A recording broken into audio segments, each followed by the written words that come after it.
এবারে চলে আসি আমার মূল আলোচনার দিকে, যে ধর্মীয় বা দ্বীনি শিক্ষা না থাকার ভয়াবহতা চলমান ইস্যু নিয়ে একটু আপনাকে আলোকপাত করি। বর্তমান সময়ে যারা নামাজ পড়ে না তারা বিভিন্ন নামকরণে মসজিদ নির্মাণ করার প্রোপাগান্ডা চালাচ্ছে। আজকে দেখছেন বিভিন্ন জায়গায় তোলপাড় চলছে।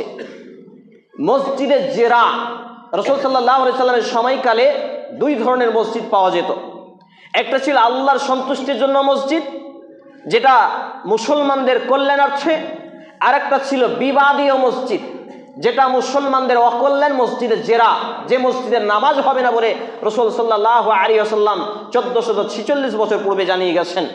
কিন্তু আজকে যে সব লোকগুলো এই ইসলাম ধর্মকে রাজনীতির সঙ্গে তালগোল মিলিয়ে একত্রিত করে ইসলামকে কেলেঙ্কারি করছে, অমুসলিমদের দৃষ্টিতে ইসলামকে ঘোলাটে করছে, মুসলিমদের জঙ্গি বানাচ্ছে, এটা মূলত একটি রাজনৈতিক প্রোপাগান্ডা। শুনে রাখুন। আর আজকে মুসলমান সমাজ জাহেল, অজ্ঞ, মূর্খ, ধর্মীয় জ্ঞানহীন, কমন সেন্সহীন, মেধাহীন হওয়ার ফলে এইগুলোকে গিলে খাচ্ছে। আনন্দে তারা এর তালে তালে গা ভাসাচ্ছে, অথচ এটা যে আগামী প্রজন্মকে বিপদের মুখে সম্মুখীন করতে পারে এ বিষয়ে তাদের কোনো টেন্ডেন্সি নেই। এমনকি আমাদের সমাজে বড় বড় শাইখুল হাদিস পর্যন্ত এ বিষয়ে নীরব দর্শকের ভূমিকা পালন করছে।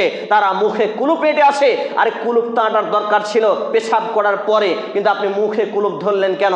হক কথা বলতে হবে। আমি মুসলিম চিররণবীর, মরণকে করি না ভয়, মরলে শহীদ বাঁচলে গাজী আমার উভয় সমান। আমার জেল যতটুকু আমার সেল ততটুকু, আমার বেঁচে থাকা যতটুকু আমার মরে যাওয়া ততটুকু। আমার দেহ এই পৃথিবীর উপরে, মাটির উপরে বেঁচে থাকার থেকে মাটির নিচে মিশে যাওয়া ভালো, যদি আমি হক কথা বলতে না পারি। অতএব প্রত্যেকটা অন্যায়ের বিরুদ্ধে মুখ খুলতে হবে। আজকে মানুষ বলে বিজেপি মুসলমানদের শত্রু, উমুক মুসলমানদের শত্রু। আমি দীর্ঘ 23 বছরের গবেষণা দিয়ে যেটুকু পেয়েছি, আর প্রায় মোটামুটি আপনার 450-500 মসজিদে ঘুরে ঘুরে যেটুকু অভিজ্ঞতা পেয়েছি, 700-750 প্লাস বক্তব্য দিয়ে যেটুকু অভিজ্ঞতা অর্জন করেছি, স্টাডি গবেষণা করে, মুসলমানদের সব থেকে বড় শত্রু এই মুনাফিকরা, গরু খক্কা, এই পাড়াই করা মুসলমানি খাতনা দেওয়া আছে এরা। আপনি তদন্ত করুন, আপনি পূর্ণাঙ্গ দ্বীন ইসলাম মানুন। মসজিদ থেকে আমি লাখো লাখো লোক দেখাতে পারবো, আপনার মসজিদ থেকে শুরু করে প্রায় মসজিদগুলোতে, যে মুসলমানদের শত্রু অন্যদের থেকে মুসলমানরাই বেশি। আরে অন্যরা তো ইসলামকে জানে না, বুঝে না, মানে না, এজন্যই। কিন্তু এরা মুনাফিকরা মুসলমানের শত্রু নিজের স্বার্থ হাসিলের জন্য।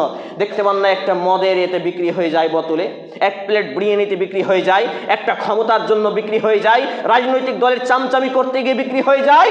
মূলত এর মুখ্য এবং সূক্ষ্ম কারণ এদের ধর্মীয় জ্ঞান নেই, দিনদারিতা নেই, আল্লাহ ভীতি, তাকওয়া, পরহেজগারিতা নেই। এই জন্য